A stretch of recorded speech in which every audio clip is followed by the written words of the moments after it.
Hi, నేను Dr.GPV Subbaiah, spine surgeon, Hyderabad. ఈరోజు మనం నడుము నొప్పి, ఈ నడుము నొప్పి రావడానికి గల కారణాలు ఏంటి అనేది ఒకసారి చూద్దాం. ఇప్పుడు ఇది అసలు ఎందుకు తెలుసుకోవాలి నడుము నొప్పి గురించి అనేది చూస్తే మనకి ఒక స్టాటిస్టిక్ ప్రకారం, అంటే మన ఇండియన్ స్టాటిస్టిక్స్ కాదు, అమెరికన్ స్టాటిస్టిక్స్ ప్రకారం ఈ నడుము నొప్పి దాదాపుగా 100లో 90 మంది ఏదో ఒక టైంలో, అంటే వాళ్ళ జీవితంలో ఏదో ఒక టైంలో నడుము నొప్పితో బాధపడుతున్నారని చెప్పి తెలుస్తుంది.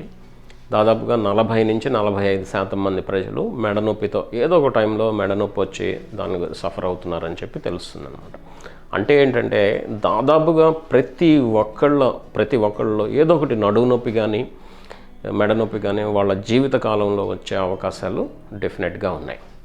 సరే, ఇప్పుడు నడుము నొప్పి చూద్దాం. ఇది ఎందుకు వస్తుంది ఏంటి అనేది చూస్తే ఫస్ట్ నడుము నొప్పిని మనం లైఫ్ స్టైల్ డిసీజ్ కింద చూడొచ్చు.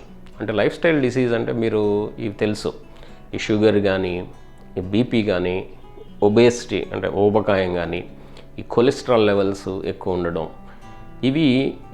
ఇవన్నీ సాధారణంగా లైఫ్ స్టైల్ డిసీజెస్ కింద చూస్తాం. అంటే ఏంటంటే మన లైఫ్ స్టైల్ని బట్టి ఈ ప్రాబ్లమ్స్ వచ్చే అవకాశాలు ఉన్నాయి. సో అదేవిధంగా లో బ్యాక్ పెయిన్ కూడా మనం లైఫ్ స్టైల్ డిసీజ్ కిందే చూడొచ్చు.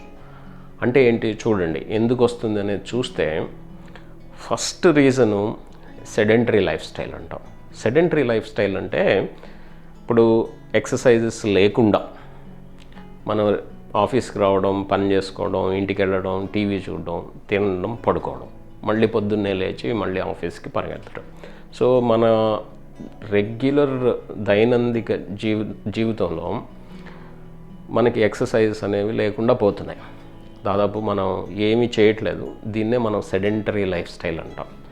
సో ఈ బ్యాక్ పెయిన్స్ ఈ సెడెంటరీ లైఫ్ స్టైల్ ఉన్న వాళ్ళల్లో చాలా ఎక్కువగా వస్తున్నాయని చెప్పి తెలుస్తుంది. దీనికి సింపుల్ రెమెడీ రెగ్యులర్ ఎక్సర్సైజెస్ చేయడమే. ఈ ఎక్సర్సైజెస్ ఎలా చేయాలి అనేది నేను యాక్చువల్గా ఒక వీడియో చేయడం జరిగింది, లైఫ్స్ ఎసెన్షియల్ 8 అని చెప్పి. ఈ హార్ట్ ప్రాబ్లమ్స్ రాకుండా ఎక్సర్సైజ్ ఎంతసేపు చేయాలి అనేది ఒక వీడియో చేయడం జరిగింది. ఆ ఎక్సర్సైజెస్ కూడా మన బ్యాక్ ప్రాబ్లమ్స్ రాకుండా పనిచేస్తాయి అన్నమాట. So first reason back pain రావడానికి sedentary life style. Second important reason smoking. అంటే స్మోకింగ్ వలన మనకి రకరకాల ప్రాబ్లమ్స్ వస్తాయని చెప్పి తెలుసు. కానీ స్మోకింగ్ వలన డిస్కులు, అంటే వెన్నుపూసలు, మన స్పైన్లో ఉండే డిస్కులు అది ఎఫెక్ట్ అయ్యి దానివల్ల మనకి బ్యాక్ ప్రాబ్లమ్స్ రావడానికి అవకాశాలు ఉన్నాయి. ఈ స్మోకింగ్ మీద కూడా నేను ఒక వీడియో చేశాను. అంటే స్మోకింగ్ ఈ స్పైన్ మీద ఎంత ఎఫెక్ట్ చూపిస్తుంది అనేది ఒక ఫుల్ వీడియో చేయడం జరిగింది. అది కూడా మీరు వాచ్ చేయొచ్చు. సో సెకండ్ రీజన్ స్మోకింగ్ అనమాట, సెడెంటరీ లైఫ్ స్టైలు, స్మోకింగ్. మూడవది ఒబేసిటీ, ఊబకాయం అనొచ్చు. ఊబకాయం వలన మనకి బ్యాక్ ప్రాబ్లమ్స్ వస్తాయా అనేది చాలామంది అడుగుతూ ఉంటారు. ప్రాబ్లమ్స్ రాకపోవచ్చు, కానీ ఈ ఒబేసిటీ వలన ఈ రకరకాల ప్రాబ్లమ్స్ వస్తాయి. అంటే షుగరు, బీపీ, హార్ట్ ప్రాబ్లమ్స్ వస్తాయి. ఈ షుగర్ ఉన్న వాళ్ళలో ఈ ఎక్కువ షుగరు ఈ కార్టిలేజ్ని ఎఫెక్ట్ చేయొచ్చు. కార్టిలేజ్ అంటే ఇప్పుడు మీరు ఒక జాయింట్ చూడండి, ఈ జాయింట్ ఈ ప్రతి 2 బోన్స్ మధ్య ఉండేదాన్ని మనం జాయింట్ అంటాం కదా. ఈ బోన్స్కి ఉండే క్యాప్స్ని మనం కార్టిలేజ్ అంటాం. అంటే ఈ 2 కార్టిలేజెస్ ఇవి ఏంటంటే సాఫ్ట్గా కుషన్ లాగా ఉంటాయి అన్నమాట. సో ఈ 2 బోన్స్ మధ్య ఫ్రిక్షన్ లేకుండా చూసుకుంటూ ఉంటాయి.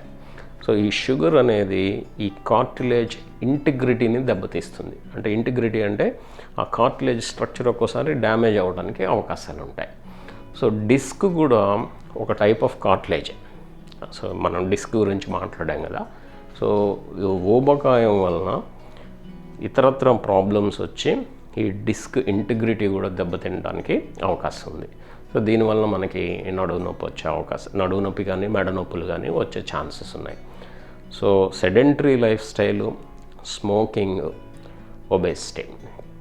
ఇంకోటి ఏంటంటే ఈ జంక్ ఫుడ్స్ ఎక్కువ తినే వాళ్ళల్లో కూడా మనకి ఈ బ్యాక్ ప్రాబ్లమ్స్ వస్తున్నాయని చెప్పి తెలుస్తుంది. ఈ జంక్ ఫుడ్స్ ఏంటంటే మనం రెడీమేడ్ ఫుడ్స్, ఈ పిజ్జాలు, బర్గర్స్, నూడిల్స్, ఈ రోడ్ సైడ్ ఫుడ్స్ బాగా తినడం అలవాటైపోయింది. సో సో ఇది ఎందుకు బ్యాక్ ప్రాబ్లమ్స్కి దారితీస్తుంది ఎగ్జాక్ట్ రీజన్ తెలియదు కానీ బట్ స్టాటిస్టికల్గా జంక్ ఫుడ్స్ ఎక్కువ తినే వాళ్ళల్లో ఈ బ్యాక్ ప్రాబ్లమ్స్ ఎక్కువగా వస్తున్నాయి అనేది తెలుస్తుంది. సో అందు గురించే మేమేం చెప్తామంటే ఈ హోమ్ మేడ్ ఫుడ్, ఇంట్లో తయారు చేసిన ఫుడ్, కాల్షియం ఎక్కువగా ఉండే పదార్థాలు అంటే మిల్క్, ఈ డైరీ ప్రోడక్ట్స్ ఏదైనా సరే మిల్క్ ప్రోడక్ట్స్, ఆకుకూరలు, సీజనల్ ఫ్రూట్స్, ఈ రాగులు లాంటివి ఎక్కువగా తీసుకుంటే ఈ కాల్షియం ఎక్కువగా ఉంటుంది. ఈ కాల్షియం వలన మీ స్పైన్ హెల్తే కాదు అదర్ బోన్ హెల్త్ కూడా మామూలుగా మెయింటైన్ అవ్వడానికి అవకాశం ఉంది. సో జంక్ ఫుడ్స్ని అవాయిడ్ చేయడం అనేది మంచిది. ఇంకోటి స్లీప్. మినిమమ్ అడల్ట్స్లో మనం ఈ స్లీప్ కూడా లైఫ్స్ ఎసెన్షియల్ 8లో స్లీప్ మీద మనం ఒక టాపిక్ చేయడం జరిగింది. అది కూడా ఒకసారి చూడొచ్చు మీరు. ఈ నిద్ర తక్కువగా పోయే వాళ్ళల్లో అంటే 7 నార్మల్ అడల్ట్స్ అంటే 18 సంవత్సరాలు దాటిన వాళ్ళు రోజుకి మినిమం 7 గంటల పాటు నిద్రపోవాలన్నమాట. సో 7 గంటల కంటే తక్కువ నిద్రపోతే మాత్రం ఇతరత్ర ప్రాబ్లమ్స్, దాంతోపాటు ఈ బ్యాక్ ప్రాబ్లమ్స్ కూడా వచ్చే ఛాన్సెస్ ఉన్నాయి. సో యాడిక్వేట్ స్లీప్ అనేది చాలా ఇంపార్టెంట్. ఇంకోటి రీజన్ ఏంటంటే ఈ యాంగ్జైటీ కానీ డిప్రెషన్ అంటే మనకి ఏదైనా టెన్షన్ ఇటువంటివి ఉంటే కూడా మనకి బ్యాక్ ప్రాబ్లమ్స్ రావడానికి ఛాన్సెస్ ఉన్నాయి. ఇప్పుడు మనకి ఈ ఫాస్ట్ పేస్డ్ లైఫ్లో అందరికీ ఏదో డెడ్ లైన్స్తో పనిచేయడం, సో ఈ ప్రాజెక్ట్ ఇప్పటి లోపల పూర్తి చేయాలి, ఈ దానివల్ల స్ట్రెస్ పెరగడం, ఈ స్ట్రెస్ వలన ఈ బ్యాక్ ప్రాబ్లమ్స్ రావడం అనేది మనం చూస్తున్నాం. సో అందు గురించి మేము ఈ స్ట్రెస్ తగ్గించుకునే మార్గాలు యోగా కానీ ఈ మెడిటేషన్ కానీ ఏదైనా ఒక హాబీ డెవలప్ చేసుకోవడం. హాబీ అంటే కొంతమందికి బుక్ రీడింగ్ అలవాటు ఉంటుంది, కొంతమందికి మ్యూజిక్ వినడం. దీనివల్ల ఏంటంటే మన స్ట్రెస్ లెవెల్స్ ఓవరాల్గా తగ్గుతాయి అన్నమాట. సో ఈ స్ట్రెస్ లెవెల్స్ తగ్గడం వల్ల మనకి డెఫినెట్గా కామన్ ప్రాబ్లమ్స్ అంటే బీపీ కానీ, షుగర్ కానీ, హార్ట్ ప్రాబ్లమ్స్ కానీ, బ్రెయిన్ స్ట్రోక్స్ కానీ వచ్చే అవకాశాలు తగ్గుతాయి. సో దాంతోపాటు మనకి ఈ బ్యాక్ రిలేటెడ్ ప్రాబ్లమ్స్, ఈ బ్యాక్ పెయిన్స్ వచ్చే అవకాశాలు కూడా తగ్గుతాయి అన్నమాట. సో స్ట్రెస్ తగ్గించుకునే మార్గాలు కూడా చూడాలి. ఇంకోటి ఇంపార్టెంట్ పూర్ పోస్చర్. అంటే మనం అందరం ఆల్మోస్ట్ ఇప్పుడు డెస్క్ వర్కే చేస్తున్నారు చాలామంది. అంటే కూర్చొని పని చేయడం, కంప్యూటర్స్తో పని చేయడం. ఈ కూర్చునే విధానం ఒకటి మనం సరిగా కూర్చోకపోతే కూడా మనం బ్యాక్ మీద స్ట్రెస్ పడి బ్యాక్ ప్రాబ్లమ్స్ వస్తున్నాయి అన్నమాట. సో కూర్చునే విధానం ఎలా ఉండాలి అనేది చూస్తే మనం కూర్చున్నప్పుడు మన నడుము భాగం చైర్ వెనకాల భాగానికి తప్పనిసరిగా ఆనుకుని ఉండేటట్లు కూర్చోవాలి. అదే ముందుకు వంగి స్లౌచింగ్ ఫార్వర్డ్ అంటాం, అంటే ముందుకు వంగిపోయి టేబుల్ మీదకి బెండ్ అయ్యి పని చేయడం అంత మంచిది కాదు. సో కూర్చున్నప్పుడు అదొకటి చూసుకోవాలి. రెండోది మనం కూర్చొని ఉన్నప్పుడు మన మోకాలు భాగం తొంటి భాగం కంటే కింద లెవెల్లో ఉండాలి. అంటే ఏంటంటే మీరు కింద కూర్చున్నారనుకోండి, ఫర్ ఎగ్జాంపుల్ బాగా కిందకు ఉండే స్టూల్ మీద కూర్చోవడం, ఏదైనా బాగా కిందకున్న సోఫాలో కూర్చుంటే మన మోకాలు భాగం తొంటి భాగం కంటే పైకి వస్తుంది. అటువంటప్పుడు నడుము మీద స్ట్రెస్ పడే అవకాశాలు ఉన్నాయి. సో అందు గురించి మీరు కూర్చొని ఉన్నప్పుడు మీ చైర్ హైట్ని గమనించండి.